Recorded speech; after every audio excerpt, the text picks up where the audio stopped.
Washington STEM, D.A.R.E, graduation.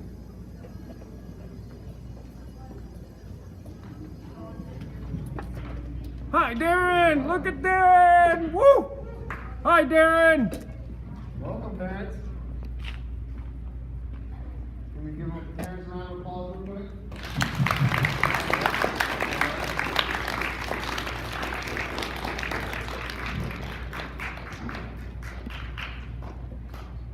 Alright, well, welcome. For those of you, drop this not far out way. For those of you that don't remember, Matt Officer Paul, I filled in a couple of classes, so I could have been doing that for you guys. But we finally get a D.A.R.E graduation. We missed out on one last year, so we're happy to have one. We're going to start this one by the Pledge of Allegiance, so if we can stand up. Hand over your heart, face the flag. I pledge allegiance To the flag of the United States of America, and to the republic for which it stands, one nation, under God, indivisible, with justice for all. Now, I'm going to hand it over to Officer Navarro to get things kick-started.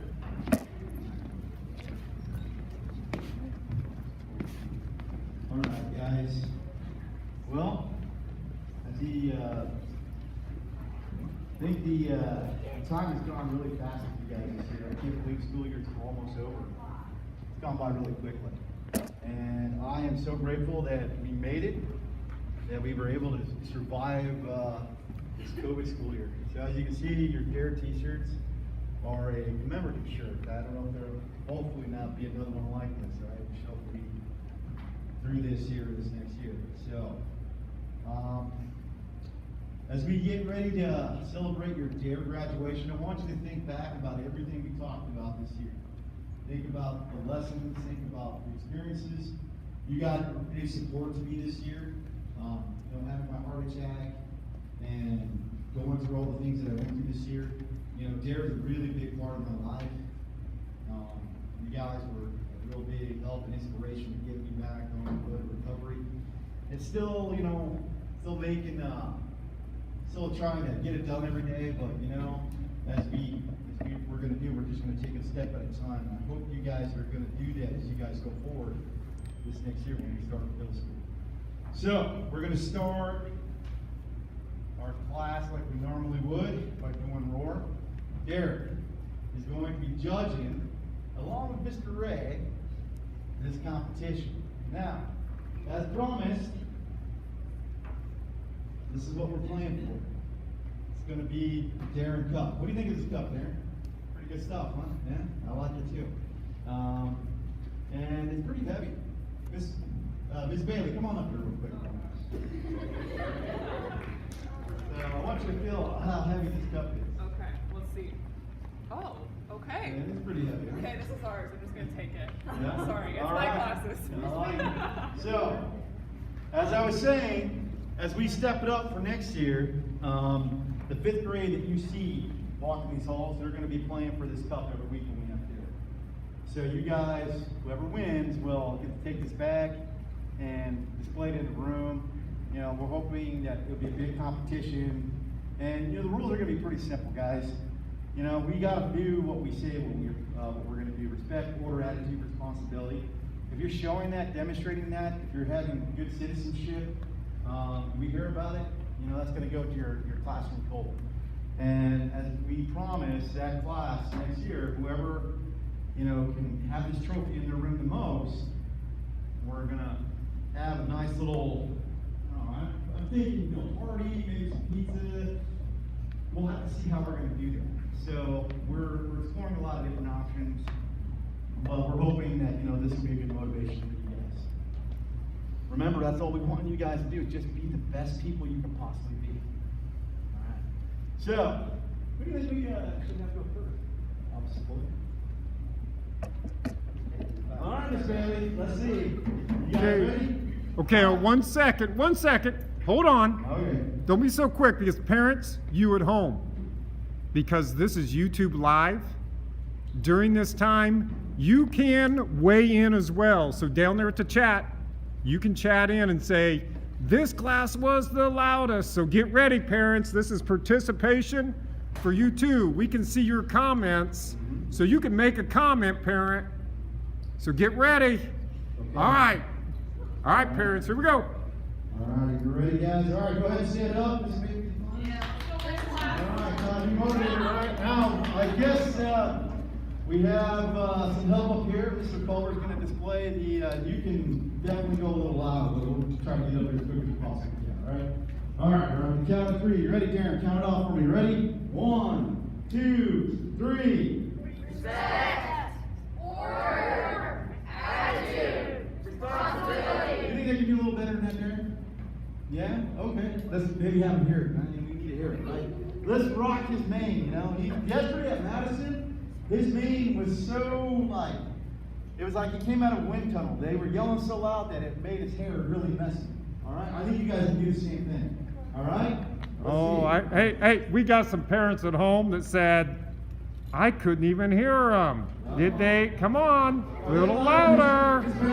Little louder. Here we go. All right. Let's not disappoint. Let's not rock it. All right. Here we go. 1, 2, 3. Respect, order, attitude, responsibility. Is that better, Darren? All right. I like it. All right. All right. Okay, we're getting some thumbs up on that one, okay.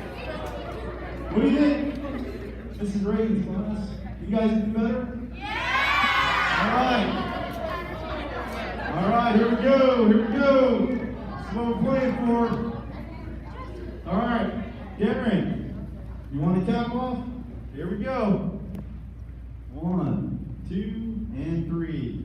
Respect, order, attitude, responsibility. All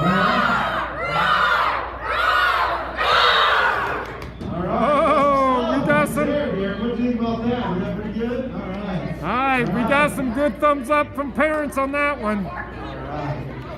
Mrs. Ryman, any of your class can knock it out? All right, here we go, Mrs. Ryman's class. Here we go. All right, ready, Darren? All right, let's count them off. Ready? 1, 2, 3. Respect, order, attitude, responsibility. All right. So, Darren, Mr. Ray. Okay, parents, what do you think? What do you think? Babe? Bailey? Reagan's? Or Mrs. Ryman? Weigh in now, parents. Weigh in now. Okay, what do you think, Darren?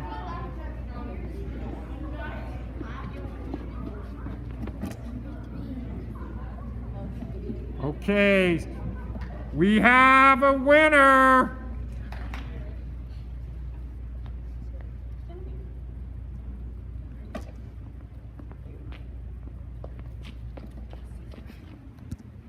We're getting there. We're getting there. We have a winner. Oh, really? Oh, really? Mrs. Ryman. Number 1. All right. Mrs. Ryman, here you go. You guys are pretty happy, huh?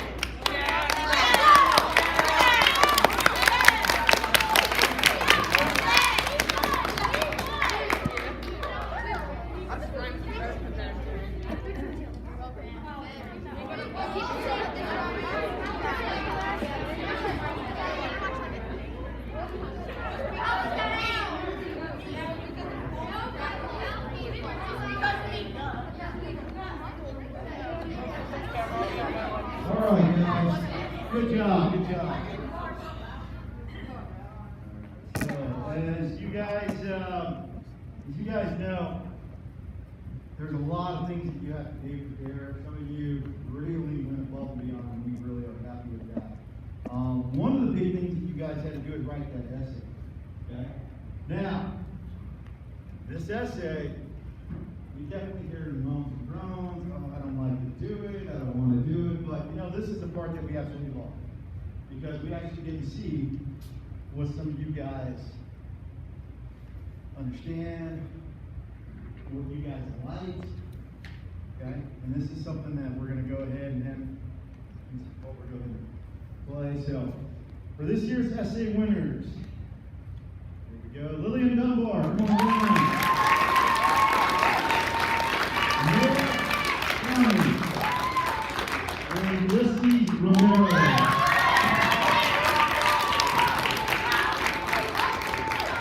Teachers, if you want to take a picture, Mr. Ed, you want to?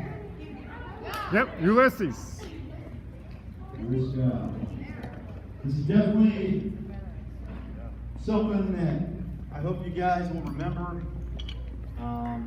going forward, because like I said, you guys are going to be moving on 7th, 8th grade, and when we come to talk to you your senior year, which is going to be pretty quick, you know, you guys are hopefully going to be able to tell these kids that are going to be in kindergarten now, hey, I won the D.A.R.E essay competition, right? So that's awesome. You guys did a great job. All righty. So give them one more round of applause. You guys can-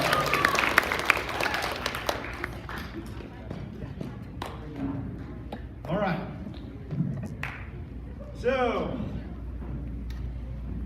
not only are we going to celebrate a lot of things, but we're also going to have a special speaker. I had an opportunity to meet this gentleman a few weeks ago, and blew me away on his story. I'm going to have him get up here and talk to you about decision making. His story definitely is one that's hopefully going to make an impact on you. Okay? It's definitely going to be something that I want you to pay close attention to. All right? Because something that I got out of it was no matter how many times you go down, you got to get back up. Okay? And I can tell you that I've had a chance to kind of do a little research into him. Definitely does not look like the same person that I saw in some photos. Okay? So without further ado, I'm going to let Tommy Streeter take the mic.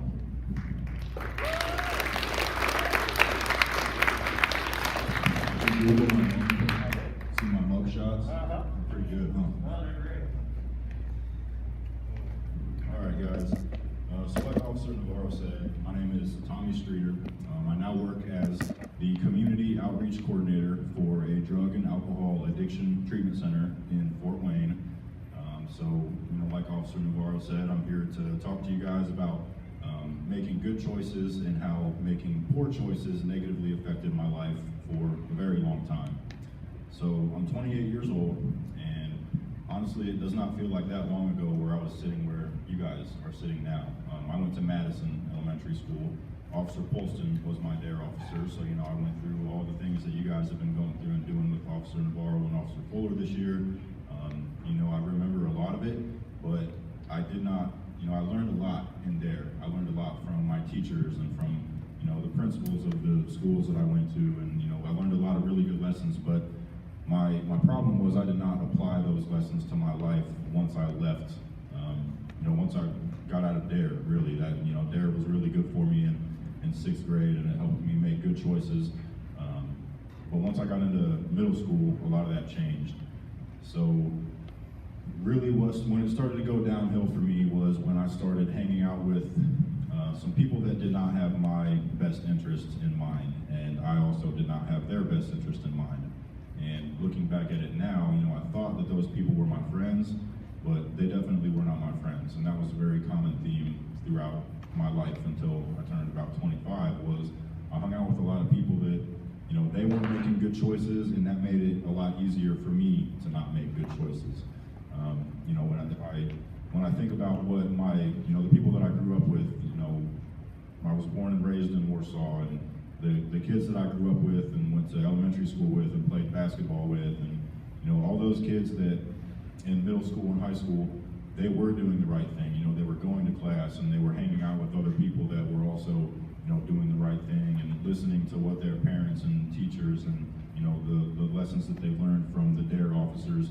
They were really, they took those things to heart and were applying them to their lives, and I was not. So by the time I got out of high school, they were all going to college and getting their degrees in college and starting their careers and starting families, and I was homeless for about 7 years after I graduated from high school. So really, like I said, in middle school, I went to Edgewood, so 7th and 8th grade, that's when I really started hanging out with people that, like I said, weren't doing the right thing. I started skipping class. I I started smoking cigarettes when I was in 8th grade. And that turned into, I obviously got addicted to cigarettes really quickly. That's basically just what happens when you put an addictive chemical in your body. You're going to get addicted to it. And those were the types of things that I learned, like I said, like you guys have learned this year, but I don't know if I just didn't believe it, or if I didn't care, or I thought that wasn't going to happen to me. Throughout my life, all of these things that I thought weren't going to happen to me, they ended up happening to me. So I'll talk about that a little bit, but it really all started in 7th and 8th grade, and 9th grade is when I started smoking marijuana. It progressed from there. It all started, again, smoking cigarettes. They made me feel differently. I had pretty low self-esteem. Like I said, I felt like I didn't really fit in with a lot of the other people. I wanted to be popular, and I wanted everybody to like me, and for whatever reason, I didn't feel like I was. And I didn't feel like everybody else liked me, and that's kind of what pushed me to hang out with other people that felt that way also. That, again, not making good decisions, skipping class, smoking cigarettes, drinking alcohol, taking their parents' cigarettes and alcohol, all those types of things that I'm sure you guys have heard about all year. So, and I did play football in high school, but I was not, because after school I was getting high and getting drunk and, again, just making poor decisions overall, I didn't really focus my time and effort on football or basketball like I should have been, like I planned on doing pretty much my whole life. So in 11th grade, I started getting drug tested at school because all the teachers and everyone pretty much knew that I was getting high. The principal knew I was getting high. The football coach knew that I was getting high. So I got drug tested one day, and of course I failed my drug test for marijuana and some prescription pills that I was taking at that time. They told me that if I failed another one, I wasn't going to be able to play football anymore. And sure enough, I failed another one because it didn't really matter how bad I wanted to stop, because at that point I really did want to stop getting high, and I told myself every day that I was going to stop getting high, but I couldn't. I was physically addicted to these drugs. Again, and any substance, any chemical like that that has those addictive properties. For me and for most people, once you start taking those, it's not easy to just stop doing it. It just kind of grabs a hold of you, and for me, it was almost impossible for me to stop. It took me, like I said, almost 15 years of, abusing these drugs and alcohol before I was actually able to stop. So I ended up, of course, getting kicked off the football team because I could not pass a drug test. And so at that point, I started really making some bad decisions, because at that time, football was really the only thing I had going for me. I didn't go to class very much. I was getting terrible grades because I didn't study, I didn't go to class to take the tests, I didn't really do anything that I knew I should be doing. And that was another problem for me, was I knew that I was doing the wrong thing. Just like, you guys know, if you're doing something wrong, you know that you're doing something wrong. And when you continue to do that, I felt a lot of guilt for all the things that I was doing. I felt bad about them, and that just led me to keep doing them more and more and more, because when I would get high, I would ignore all the negative consequences and everything that I was going through. So that just progressed. It was a pretty vicious cycle for me for a long time. So I ended up graduating from high school only because my mom worked there at the time, and everyone liked my mom, and they wanted to, they didn't want to make her upset, so they let me graduate from high school, but I definitely should not have. So again, like I said, as soon as I got out of high school, all my friends that I grew up with, who were all, they were good people, and they were all doing the right things in life. They all went to school, went to college, and I was at home doing drugs. So again, I felt bad about that, knew that I was not living up to my potential, that I knew that I was not being, the best person that I could be, and it just kind of, I was just really upset with where my life was at that point, especially when I saw all the other people who were doing the right things, being rewarded and enjoying their lives, and I was stuck at home miserable. So again, that vicious cycle of the drugs and alcohol, it just got worse and worse and worse. So by the time that summer was over, I was addicted to heroin. I had a job, and I ended up losing that job and every other job that I had gotten for the next few years. I had gotten arrested multiple times, did not have a good relationship with people like Officer Navarro and Officer Fuller over there. They definitely wouldn't have liked me back then, and I would not have liked them. And it's crazy now because, there's some police officers now that are some of my best friends now. And, I just wish that I would have had the respect for them that they deserved back then. So, I try to have that now. I think I do a pretty good job of it now. But anyways, by the time I was 21, I had been arrested. I'd been in jail twice, and that was the first time I went to an addiction treatment center like the one that I work at now. So 21 years old, and until I was 25 years old, like I said, I lived in Warsaw. I was pretty much homeless that whole entire time. I lived in my car, other people's houses, anyone who would let me sleep on their couch. I slept in a lot of the parks around here, just on the ground, anywhere that I could. That was really kind of like my rock bottom, and it lasted, like I said, about 5 years where I was homeless more than I wasn't. I was starving. Any little bit of money that I did get, whether I stole it or scammed it from somebody or whatever, whatever I had to do to make sure that I could keep getting high, that was what I was going to do. So anytime I got that money, I wouldn't spend it on food. I can't tell you how many times I went weeks without taking a shower, which is disgusting to think about now. But that was what my life was for a really long time. And it really did start because of the poor decisions that I started making when I was not much older than you guys. So, I hope that you guys take all the lessons that you've learned through D.A.R.E. and again from your teachers and principals and all the things that you guys are going to learn next year, and really apply those things to your life, because I didn't. And, you guys heard a little bit about where that landed me. I was still a young man and had absolutely nothing at all going for me. I've also overdosed on heroin 7 different times. I've had paramedics tell my parents that I was dead. Pretty much any terrible thing that I could have thought would happen to me ended up happening to me. So it was about 3.5 years ago where all that kind of started to change. I was really just tired of living the way that I was. I was absolutely miserable. I thought and pretty much had accepted the fact that I was going to die before. When I was 20 years old, I didn't think I was going to live to see 21. When I was 21, I knew I was not going to live to see 23. And when I was 23, I was just shocked that I was still alive. So when I was 25, I was living in my car in South Bend, and a lot of times when I didn't have any money and had no way to get high, I would get in fights with people that sold drugs, basically. And hopefully if I won that fight, I would walk away with some drugs. It didn't always work that way, but that was the goal, and it was the only way that I had to keep getting high. And I knew that was, pretty dangerous people to get in fights with. And the last time I did that, one of them ended up pulling out a gun and shooting me. And he shot me right here in the back of my head. I have a really gross scar now. And so that was when all that really started to turn around. About a week after that is when I called my mom for the last time and told her that I was ready to go back to a treatment center. Because I realized after that happened that I don't want that to be my life anymore, and I don't want to die that way. So I went back to a treatment center, lived down in Indianapolis for about 2 years after that, and I've been clean and sober, haven't done a single drug, haven't drank any alcohol ever since then. And now I have a very fulfilling life that I'm really happy with. I'm engaged. I'm going to get married later this year. I have a job, a house, a car, all these things that I never thought that I was going to have, because, as you guys heard, my life was pretty terrible for a long time.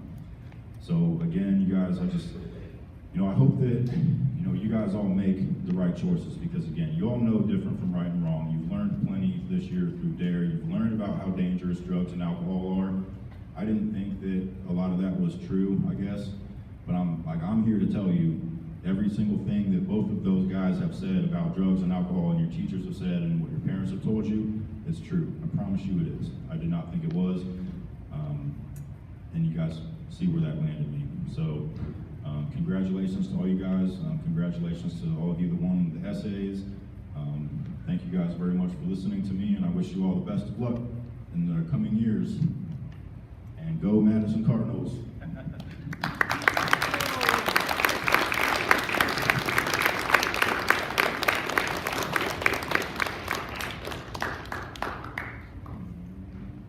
Alrighty, guys. Sometimes we've got to go through a lot of darkness to see this light, right? Unfortunately, I know we're gonna struggle, guys. I hope that you guys can talk to us. How many are gonna be going to Edgewood next year? What do you think, Mr. Culver? Looks like a good group. We're excited to get you. Mr. Culver and I, we work hand in hand quite a bit.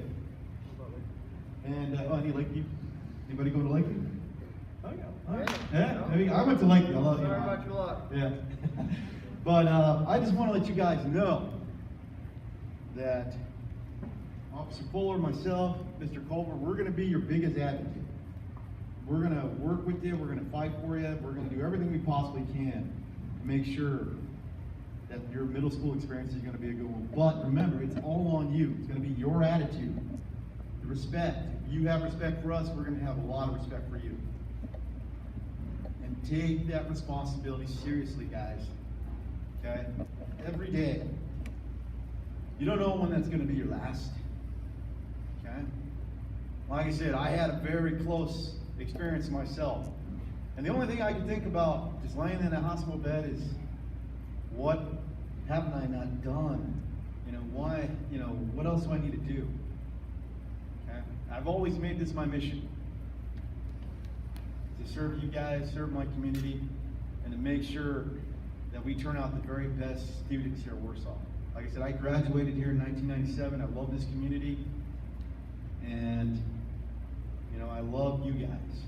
Okay? So now we're going to go ahead and get into our sticker winners. All right. So, Mr. Culver. So, this was always the biggest question, right? How much was the gold sticker worth, Officer Navarro?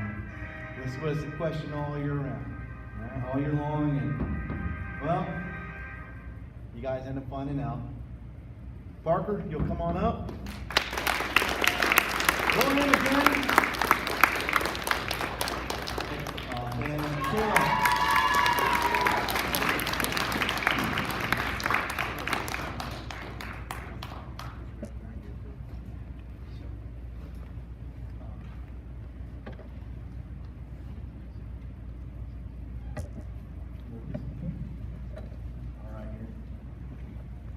Alrighty, guys, this is probably going to be your most memorable part. It's the stickers. You guys did it. Congratulations. Thanks for all your hard work, and we really appreciate all the participation. And you guys keep on working at it, all right? All right, so.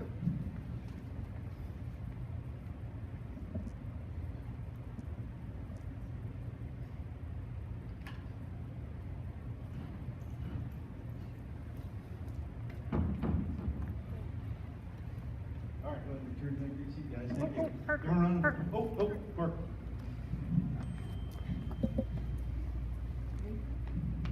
Thank you.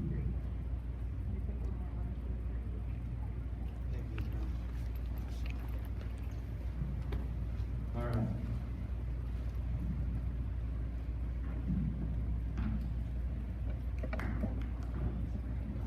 All right, guys. So our next award is our Sergeant Holston Award. And Tommy mentioned that he was a D.A.R.E officer that he had a while ago. He is one of the founders of the D.A.R.E program at the Warsaw Police Department. He was a man of big heart. Everyone loved OP. Everyone just called him OP. He was a great guy to talk with. He did D.A.R.E until the last days he was here. He died of cancer. And what was crazy was he had lung cancer. He never smoked, but he ended up getting lung cancer. And he had this big Explorer van that he would travel around in as he went out and talked D.A.R.E. It was the D.A.R.E van.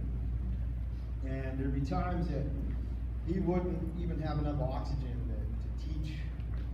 And he would be, fainting and getting really, really tired. And he would go out to his van and put an oxygen mask on so he can go back and teach his next D.A.R.E class. He felt that the message that he had to share with students was really, really important.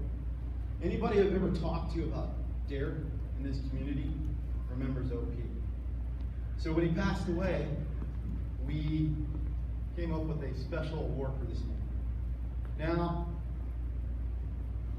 want you guys to, as we call your name up, we'll have you hold your applause until the very last one, but I just want to let you guys know this is a very special award, and we'll go from there. Okay, so Mr. Butler, yours. So we will start with, let's see here.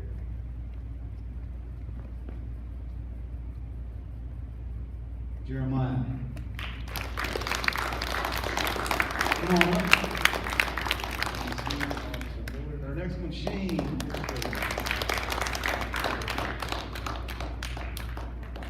Kaya. Lacey. Oh, wait up here. Line it up here. Bella. Timmy. Veronica.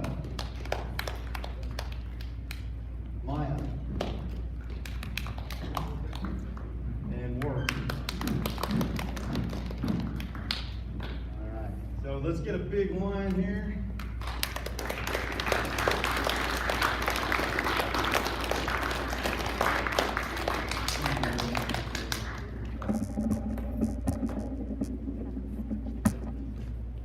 We might need to bring some to the Bella. Come on up to the front. Chilling behind girls, a little taller. Alright. You guys, Ward, you're a little taller, you stand in the back. Come on from the left.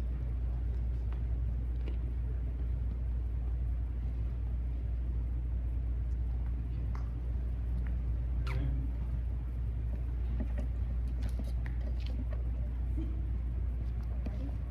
One, two, three. Another one. One, two, three. Okay. Alrighty, thank you guys.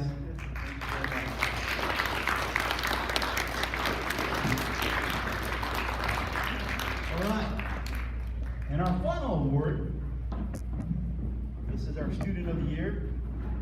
Now, like I said, guys, I have little input, but we had a chance to talk with your teachers, and we kind of mingled a little bit about what student best exemplifies this D.A.R.E. and everything. And my thought was right in line with the teachers.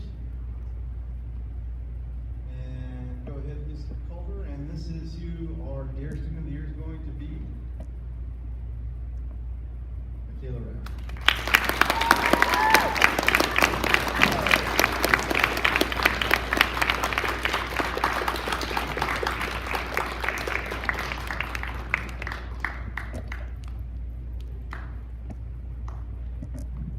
Before you take off, Caleb, put a picture.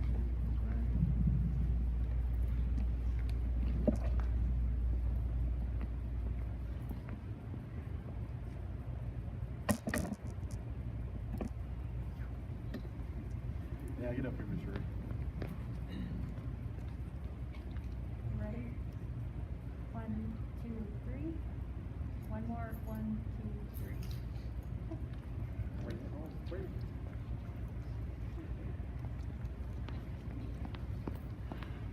All right, so we are going to have one more speaker for you. And I've loved working with this guy for the last few years. Now, I'm sad to say, this is your last D.A.R.E. graduation this year. This is it. Well, it's been a pleasure, sir. It's been a real big pleasure, and every time I pass by Washington, I see the American flag, I see that D.A.R.E. flag flying out there. You know, Washington's always been a big advocate for D.A.R.E., and we really appreciate everything you've done to support it. So I'm going to turn the mic over to you, sir, and there you go. Hey, thank you. Yes, this is my last D.A.R.E. I am retiring at the end of the year. So, again, I just leave you with what most of you have been taught, especially by home, by your parents, and what you have heard here to reinforce that. Show others what nice looks like. Live it, think it, talk it, and feel it in your heart. Remember, serve others rather than yourself. Serve others rather than yourself. And show the world what the Washington way looks like.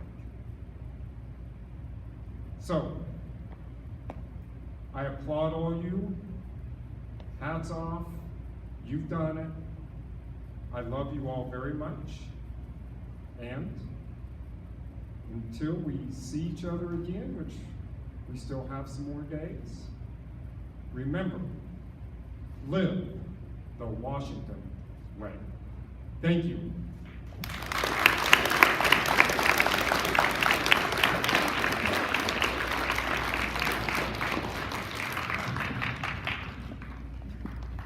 Alrighty, guys. Like I said before, we look forward to seeing you guys next year. Remember that D.A.R.E just doesn't end here. You got to live it now. You got to do it every day. I know it's going to be hard. Okay. All right. I promise you. Keep it up, and you'll see great things come out of your life. All right. All right. We really appreciate it. We'll see you guys all next year at Edgewood. We'll still see you guys. I think probably field day and stuff like that. We'll probably be out here for a little bit. I don't know. Anything else? What might be able to make? All right, guys. We'll let your teachers take over, and we'll see you guys later. Thank you, parents, for joining.